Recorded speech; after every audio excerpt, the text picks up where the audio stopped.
Vamos a estudiar la caída libre y el tiro vertical, que son dos movimientos rectilíneos uniformemente variados.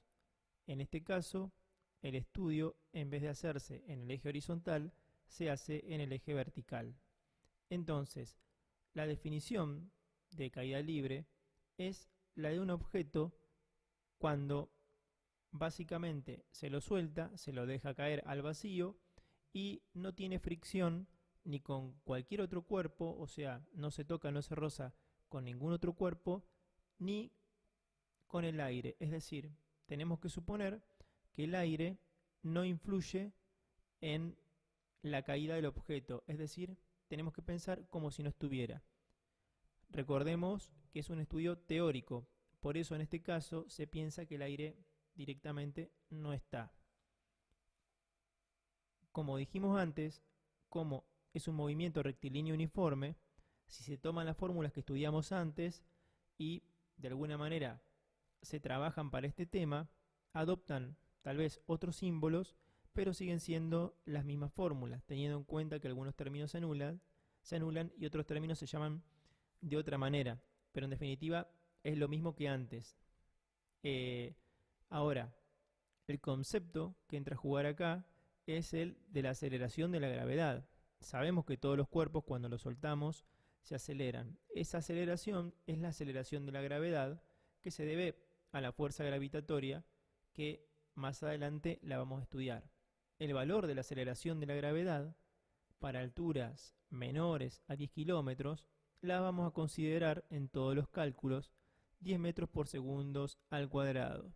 Entonces, cualquier objeto que soltemos, independientemente de su forma, de su masa, de su tamaño, se va a acelerar con este valor, 10 metros por segundo al cuadrado.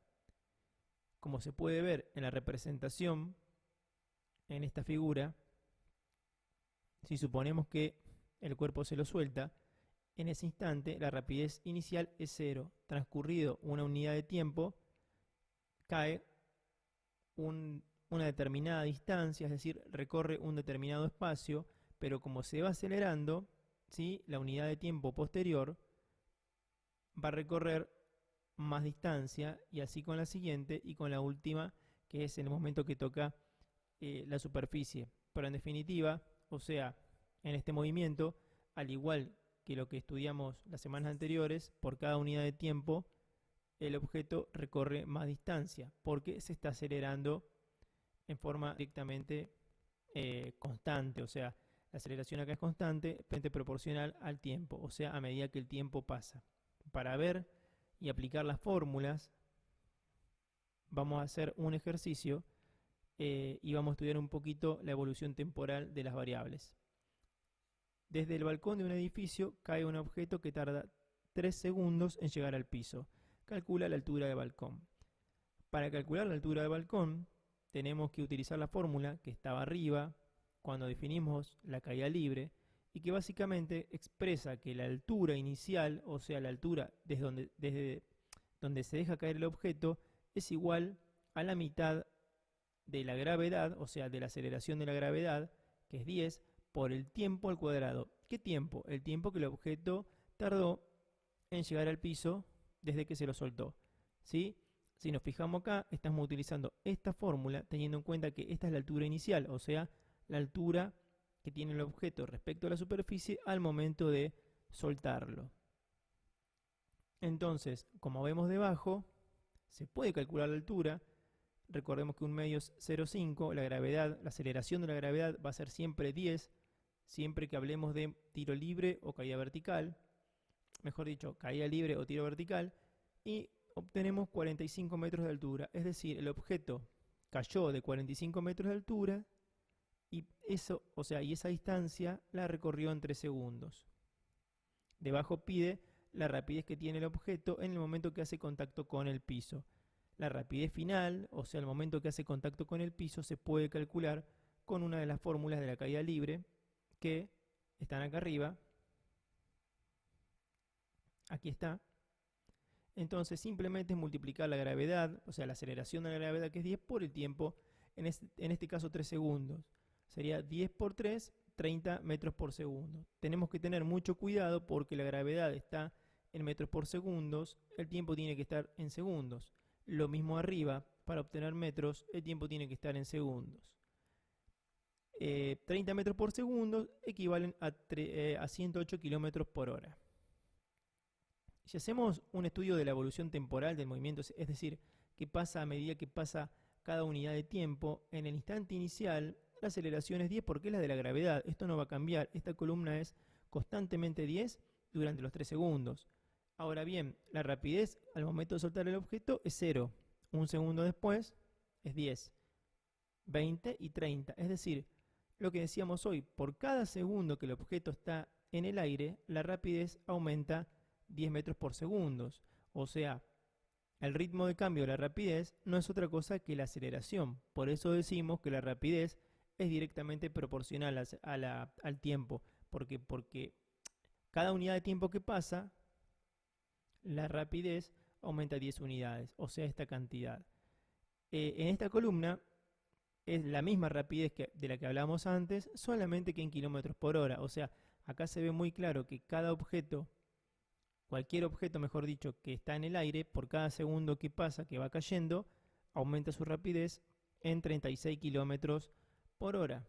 ¿Sí? 10 es equivalente a 36, 20 a 72, 30 a 108, como dijimos antes. Y acá se puede ver la altura que tiene el objeto en función del tiempo transcurrido. O sea, cuando el objeto se suelta, la altura es 45 metros. Un segundo después, recorre un espacio de 5 metros. 2 segundos después, vemos que recorre un espacio de 15 metros, porque el cuerpo se va acelerando. Y en el último segundo, recorre 25 metros. Es decir, si nos fijamos, en el primer segundo, recorre solo 5 metros. Y en el último 25. Bueno, esto es porque el objeto se fue acelerando. Si pensamos en el tiro vertical, es todo lo contrario, es realizar un disparo, un tiro hacia arriba, o sea, verticalmente, teniendo en cuenta que obviamente la rapidez va a ser un valor positivo, podría ser 90 km por hora o cualquier valor que le diéramos al objeto, ¿no? Entonces, en este caso también hay que pensar que el objeto en su movimiento de ascenso no tiene rozamiento ni fricción ni con ningún cuerpo y ni siquiera con el aire tampoco, porque de vuelta se estudia un movimiento teórico donde el aire se desprecia. Ahora, en este caso, a diferencia del anterior, es al revés. Sabemos que a medida que el tiempo transcurra, el objeto va a ir perdiendo rapidez hasta que va a alcanzar una altura máxima. La rapidez inicial es el producto de la gravedad por el tiempo. Se puede despejar obviamente el tiempo si quisiéramos obtenerlo en algún otro problema. Y la altura máxima tiene que ver con una fórmula que obviamente deriva de lo que hemos estudiado antes, donde la aceleración, el término que tiene la aceleración de la gravedad, los 10 metros por segundo, es negativo. Es negativo porque en este caso pensemos que hay una desaceleración del objeto, o sea, hay algo que está frenando que sabemos que es la aceleración de la gravedad. Esta es la rapidez inicial del objeto. Entonces vamos a ir directamente a calcular en algún ejercicio, como dice aquí, se realiza un tiro vertical con rapidez inicial de 108 km por hora, calcula el tiempo que demora en llegar a la altura máxima.